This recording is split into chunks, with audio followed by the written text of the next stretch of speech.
Sinnary, and the organization's FORE networking. That's FORE networking. FORE is the term used in golf when someone's about to get hit by the ball. They yell FORE. Basically, it's an organization for business professionals who play golf. I provide networking events and a program that's structured for them to receive referrals and make referrals on the golf course. We now have 5 chapters, 4 of which are here in Southern California.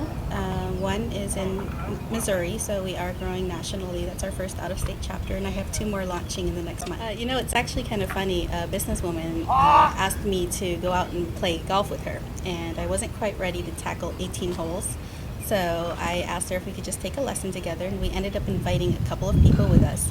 A couple of other businesswomen did show up. We took a lesson together. We were kind of rotating in and out. And as it turned out, these are women that I knew for some time and socialized with at networking events, at the chamber.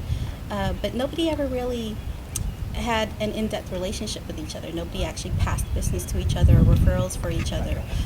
But when we're out here in the golf course, it's just such a scenic and beautiful environment, and it's very peaceful. It wasn't a huge group, so everyone had a lot of one-on-one time.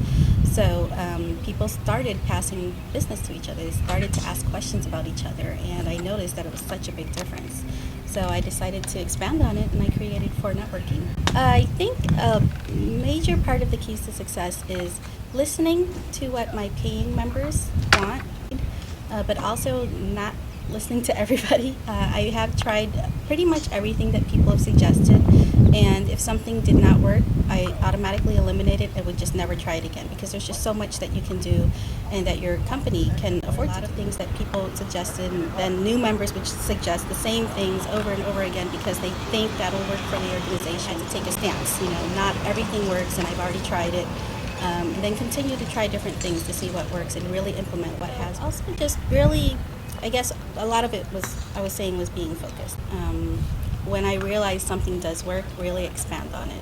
My events aren't very frequent. Some weeks I don't even have any events, so much work that goes into it. The email campaigns that I do, the follow-up that I do, all of these things and the quality of how I put them out have made a really big impact on the growth of the organization and the quality of the participants. At one point, I wanted everyone to be part of the organization and everyone to join, but then I realized there were some people who really weren't a good fit for the organization, and it wasn't easy asking them not to be part of the organization, but in the long run I realized that for the members that should be part of this organization, it benefits them.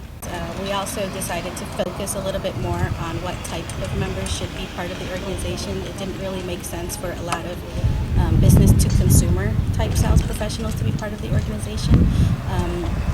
But for participants who are in the business-to-business sector, service providers who focus on a lot of businesses, it's much easier for them to refer clients on the golf course to each other. So they're making introductions on the golf course outside of the meetings to each other for decision makers in bigger corporations.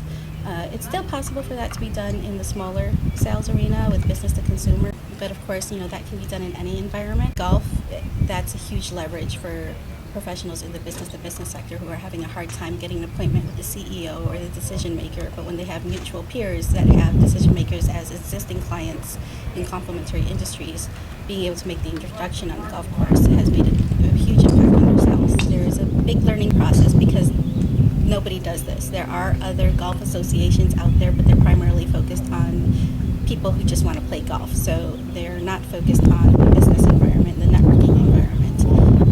Then there are business associations out there that are focused on networking, but there wasn't a combination of both. So there was a little bit of a challenge structuring the meetings so that they were short enough to be timely for the participants, but also be productive enough so that participants were getting a lot out of the meetings. Other than that, it's been fun. My golf's improved tremendously, so I'm much braver now when it comes to getting out in the golf course.